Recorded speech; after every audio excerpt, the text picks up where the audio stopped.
កសិដ្ឋានដង្កូវនាគដ៏ធំមួយរបស់កម្ពុជា Worm farm, the biggest one in Cambodia. ថ្ងៃនេះខ្ញុំចង់នាំបងប្អូនមកទស្សនាទិដ្ឋភាពកសិដ្ឋានដង្កូវនាគរបស់យើង Today, I would like to take you to see our superworm farm. នេះជារូបភាពរបស់រោងដែលជាដើមកំណើតរបស់កសិដ្ឋានយើង This is a picture of the original shed on our farm. រោងនេះយើងរៀបធ្នើធុងដង្កូវជា3ជួរ In this shed, we arranged the worm bin shelves in 3 rows. ដើម្បីបំពេញតម្រូវការរបស់អតិថិជនដង្កូវយើងត្រូវភ្ញាស់ជាប្រចាំ To meet the needs of our customers, we need to hatch the larvae regularly. នេះជាបន្ទប់បង្កាត់ពូជដង្កូវ This is a worm breeding room. ក្នុងមួយខែយើងអាចបង្កើតមេបាវាចន្លោះពី4ទៅ5ម៉ឺនក្បាល Each month, we can produce between 40 and 50,000 beetles. នេះជាឧទាហរណ៍ដែលដង្កូវកំពុងវិវត្តខ្លួនក្លាយជាមេបា This is an example of the worm evolving into a beetles.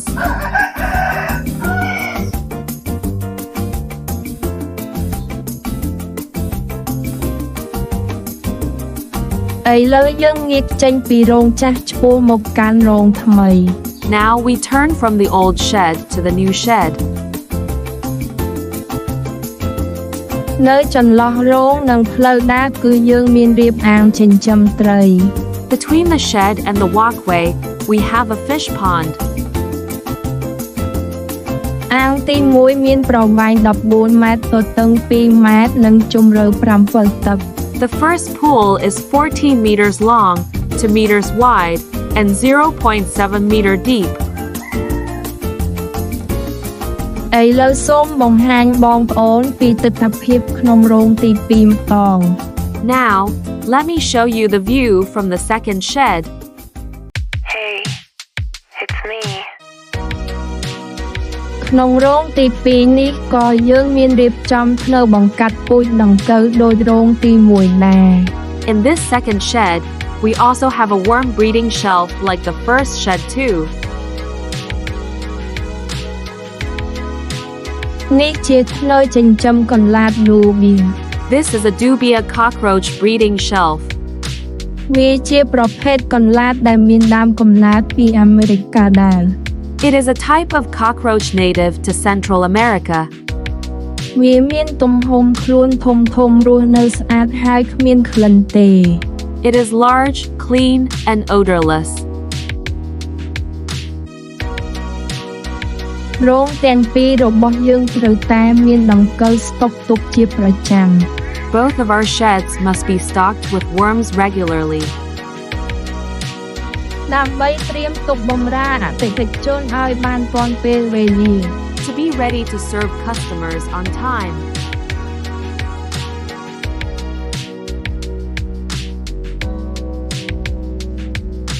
ឆ្លៀតឱកាសនេះខ្ញុំចង់នាំបងប្អូនមកមើលការឲ្យចំណីត្រីដែលជាដង្កូវ Taking this opportunity, I would like to bring you to see how to feed fish with worms.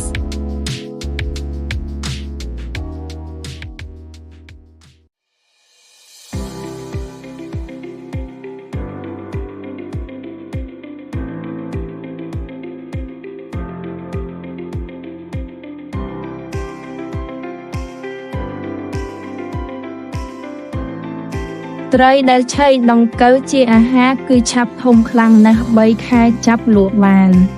Fish that eat worms grow very quickly and can be sold in 3 months. ឯរសជាតិវិញគឺមិនចាញ់ត្រីស្រែធម្មជាតិទេ As for the taste, it is not inferior to natural fish. រយៈពេល3ខែម្តងយើងអាចប្រមូលផលត្រីបានប្រហែល500គីឡូក្រាម Every 3 months, we can harvest about 500 kilograms of fish. នេះជាទិដ្ឋភាពខាងទី2របស់យើង This is our second pool view. អាងនេះមានទំហំបន្តិច20ម៉ែត្រទៅ2ម៉ែត្រជម្រៅ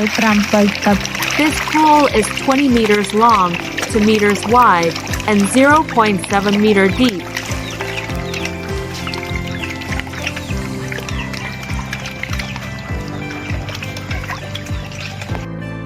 បាទនេះជាសកម្មភាពវិខ្ចប់ដង្កូវរបស់កសិដ្ឋានយើងដើម្បីបញ្ជូនទៅអតិថិជនតាមខេត្តបាទគឺការងារបែបនេះគឺត្រូវធ្វើជាប្រចាំរាល់ថ្ងៃអញ្ចឹងមួយថ្ងៃពី30ទៅ40គីឡូបញ្ជូនគ្រប់ខេត្តក្រុងទាំង25ខេត្តក្រុងនៅរាជធានីភ្នំពេញយើងហ្នឹងបាទនឹងសកម្មភាពវិខ្ចប់បាទរែងហើយសម្អាតតកែដាក់ចូលរកេះថ្លឹងរួចបាត់កេះវិខ្ចប់បាទចង់បង្ហាញបងប្អូនតែប៉ុណ្្នឹងអាហ្នឹងបាទអរគុណ